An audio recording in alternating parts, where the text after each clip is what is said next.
नमस्ते बच्चों, आज अपन प्रश्नावली 6.2 का प्रश्न संख्या 2 करेंगे। पाइथागोरस त्रिक लिखिए जिसका एक सदस्य है 6। ठीक है, तो देखो पाइथागोरस त्रिक क्या होता है। एक पाइथागोरस है जिसमें अपन को आपने कोई समकोण त्रिभुज होता है, इसमें इसकी भुजाओं को हम कहते हैं, जो 90 डिग्री के सामने वाली भुजा होती है उसको तो कहते हैं हम कर्ण, और एक होती है लंब और एक होता है आधार। तो इसके पाइथागोरस त्रिक कितने होते हैं? 3। त्रिक यानी 3 होते हैं, जिनको हम बोलते हैं कर्ण, लंब और आधार। इसके 3 सदस्य होते हैं। यहाँ पे एक सदस्य तो होता है, तो पाइथागोरस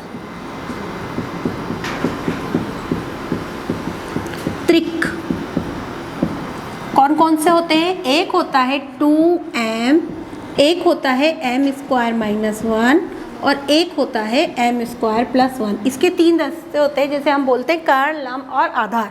और यहाँ बोलते हैं 2m, m² - 1 और m² + 1। तो आपको पता है एक सदस्य तो दे रखा है आपको कितना? 6। तो एक सदस्य हमने क्या लिया है यहाँ? 2m। तो हम क्या लिखेंगे कि 2m को किसके बराबर में लिखेंगे? 6 के बराबर में। अब आपको पता है ये एक समीकरण है, और समीकरण को हल कैसे करते हैं?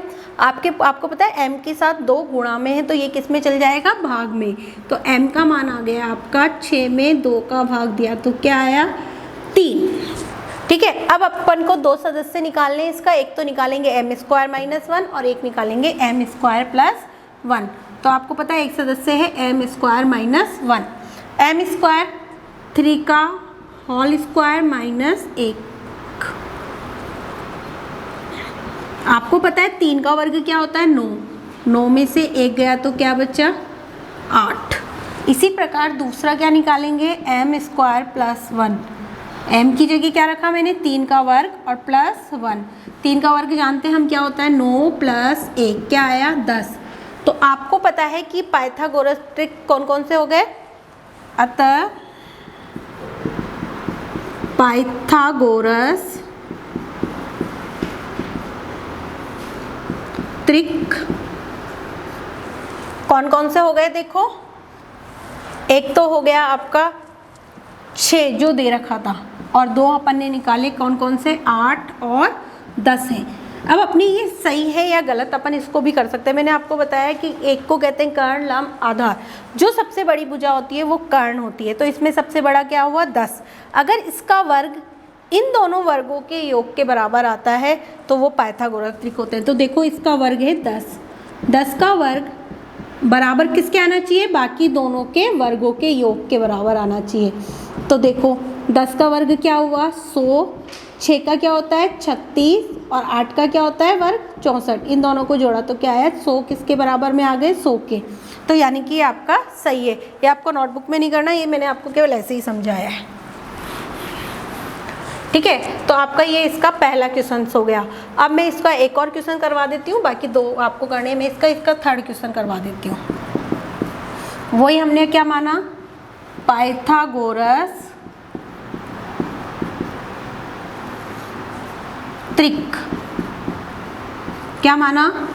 2m, m² - 1 और m² + 1। वही 2m को किसके बराबर में रखूंगी? 2m बराबर क्या आया? 16। तो m बराबर 16 में किसका भाग दिया? 2 का। क्या आया? 8। क्या आ गया? 8। अब अपन वही मानेंगे m² - 1 और m² + 1।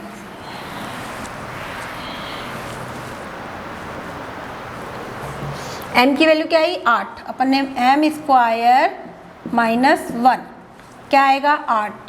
8 का होल स्क्वायर -1। 8 का वर्ग क्या होता है? 64।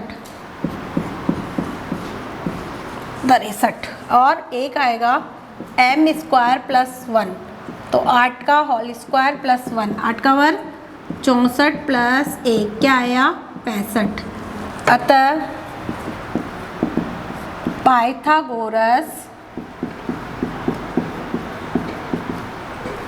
त्रिक कौन कौन से हो गए आपके? एक तो है आपका क्या क्वेश्चन था? 16। तो क्या था आपका? एक तो हुआ 16, 63 और 65 है।